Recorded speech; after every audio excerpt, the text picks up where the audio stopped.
யூதர்கள். இவர்கள் யெகோவா என்னும் யாவே தெய்வத்தை மாத்திரம் வணங்குவார்கள். கர்த்தராகிய இயேசு கிறிஸ்துவை தெய்வமாக வணங்குவது கிடையாது. இவர்கள் இயேசு கிறிஸ்துவை மனிதனாகவே பார்க்கின்றனர்.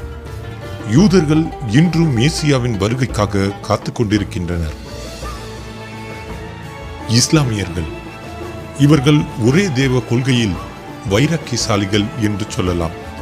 இஸ்லாமியர்கள் யூதர்களின் பிதாவாகிய ஆபிரகாமை இப்ராஹிம் என்று அழைக்கின்றனர். இஸ்லாமியர்கள் இயேசு கிறிஸ்துவை இறை தூதனாகவே பார்க்கின்றனர். இவர்களின் கருத்து இயேசு கிறிஸ்து ஒரு மனிதன்தான், அவர் இறைவன் அல்ல என்பதே. இப்படிப்பட்ட வைராக்கிய படைத்தவர்தான் சகோதரர் கமால் சலீம். கமால் சலீம் யெகோவா என்னும் யாவே தெய்வத்தை இயேசுவாய் பார்த்து வந்த சாட்சிதான் இது. கமால் சலீம் லெபனான் தேசத்தில் ஒரு வைராக்கிய ஜிகாத் இஸ்லாமிய குடும்பத்தில் பிறந்து வளர்ந்தவர். அவர் 4 வயது சிறுவனாக இருந்தபோது சமையல் அறையில் இருக்கும் தனது தாயார் குர்ஆனை கற்றுக் கொடுத்து, நீ ஜிகாத்திற்காக அல்லாஹ்விடம் அர்ப்பணிக்கப்பட்டவன் என்று கூறியதை நினைவு கூறுகிறார். From my childhood, my mom said, one day you'll be a martyr, my son. You will die for the sake of Allah and you will exalt Islam. She said, if you kill a Jew, my son, your hand will light up before the throne of Allah and the host of heaven will celebrate what you have done. Kamal தனது 7 வயதில் இஸ்லாமிய பயிற்சி மையத்திற்கு அனுப்பப்பட்டார். எதிரிகளை தனது ஆயுதத்தால் வீழ்த்துவது எப்படி என்பதை கற்றுக்கொண்டார்.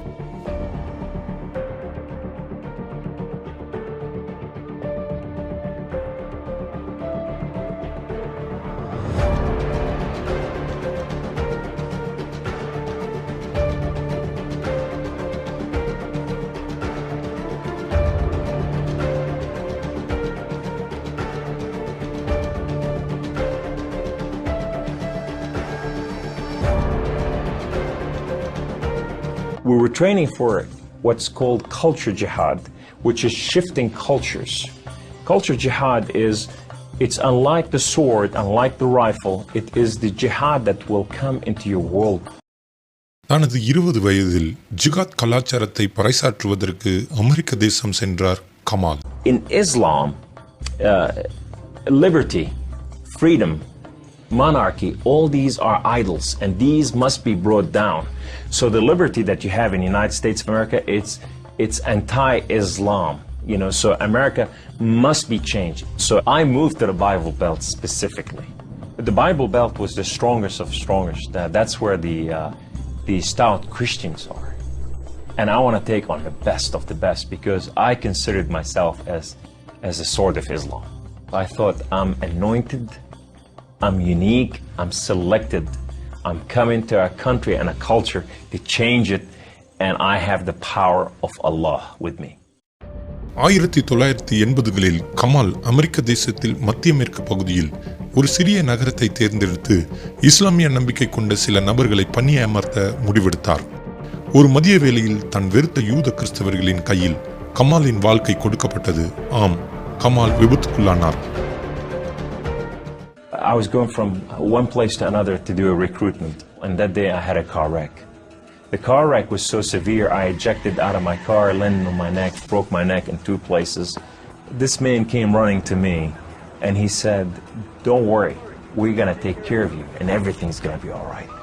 The ambulance came and picked me up, and now I go to the hospital. The orthopedic surgeon in the emergency room looked at my chart and he just said, son, we are going to take care of you and everything's going to be all right. The second day I wake up in the hospital and this head of physical therapy come and read my chart and he turned around and he said the same thing word for word. We are going to take care of you. At first, Kamal was frightened by their words because these men were all Christians. You see, in terrorism, if they said we're going to take care of you, you'd better run. கமாலின் அறுவை சிகிச்சை நேர்த்தியாய் நடந்து முடிந்தது. ஆனால் அவர் ஒரு சில மாதங்கள் ஓய்வெடுக்க வேண்டும். கமாலை பார்த்துக் கொள்வதற்கு யாராகிலும் தேவை. ஆனால் கமாலுக்கோ அந்த தேசத்தில் உறவினர்கள் இல்லை. கமாலுக்கு தன் வீட்டை திறந்து கொடுத்தார் அறுவை சிகிச்சை செய்த கிறிஸ்துவ மருத்துவர். In his home, they put me in the choicest room, in the most beautiful thing. I became like part of their family. They didn't see me any different. And now, They have a basket set for Kamal. They put in money to free my bills from the hospital. Kamal கிறிஸ்தவர்களின் அன்பினால் ஈர்க்கப்பட்டார். தான் முழுமையாய் சுகமடைந்து வருவதைக் கண்டு அந்த மருத்துவரின் வீட்டில் தன் சொந்த வீட்டைப் போல் சமையலில் உதவி செய்தார். They have Jewish friends, they came from Israel, that they support, and now I'm hugging Israelis and I'm cooking for Jews. I'm going, what has happened to me? கமாலுக்கு தன்னை பார்த்துக் கொள்ள முடியும் என்ற நம்பிக்கை வந்த பொழுது மருத்துவரின் வீட்டை விட்டு தன் குடியிருப்பிற்கு செல்ல விரும்பினார். மருத்துவரின் வீட்டை விட்டு வெளியில் வரும்போது கமாலுக்கு ஒரு ஆச்சரியம் காத்திருந்தது. அந்த கிறிஸ்துவ மருத்துவர் கமாலுக்கு ஒரு புதிய வாகனத்தை பரிசாக அளித்து எப்பொழுது வேண்டுமானாலும் நீங்கள் வீட்டிற்கு வரலாம் என்று கூறி அவரை ஆசீர்வதித்தார். So I go to my home and I go to my cold place that I haven't been there in months, and dust is this thick. And I just gotta settle this issue with my God to know that if it's real or not. So I walk inside, I shut the door, I go right in the eastern window and I fall on my knees and I put my hands to the heavens and I cry up to my God. Allah, Allah, my Lord and my King, why have you done such a thing to me? I'm okay with the car wreck. I'm okay with all this, but why did you put me among Christians?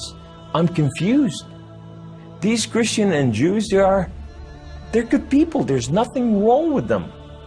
They don't want to kill us. They're not the same thing that I learned about them. Allah, these people have relationship with their God. These people, they cry out to the God and they answer them. I want to hear your voice. I want to hear you love me. If you're real, speak to me. I want to hear your voice. Guess what Allah said that day? Absolutely nothing. Kamal தன்னுடைய தெய்வத்தின் சத்தத்தை கேட்காததினால் தற்கொலை செய்வதற்கு தன் துப்பாக்கியை எடுக்கிறார். I heard the voice. The voice knew me by name. He said, Kamal, Kamal, Kamal, why don't you call on God of Father Abraham and Isaac and Jacob?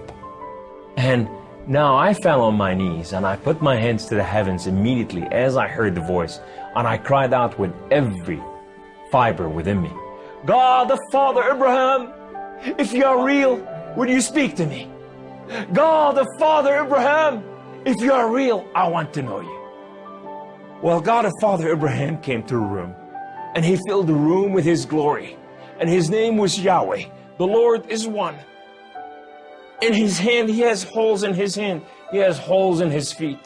His name is Jesus. I said to him, who are you, my Lord?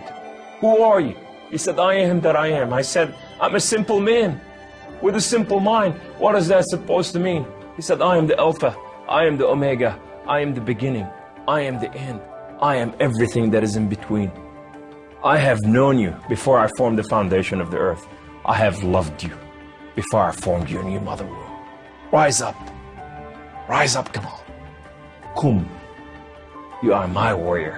You are not their warrior. And I said to him, I said, my Lord, I will live and die for you. He said, do not die for me. I died for you that you may live. That day, instead of taking his life, Kamal gave it to Jesus. He now has a new mission and travels the country challenging Muslims to question their allegiance to Allah.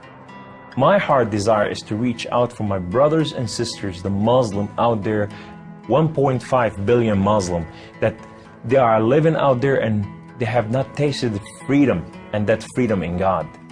It's been over 20 years since Kamal left the Islamic faith, and even threats of violence and death cannot stop him from sharing his story. He is real. And if you never experienced God before in your life, if you never tasted God, and if you think you got nothing to lose, when you're sitting in your home, whether you're a Muslim or a non-Muslim or a non-Christian or whatever you are, say, call on God of Father Abraham and Isaac and Jacob, and say, if you are real, speak to me, I want to hear your voice.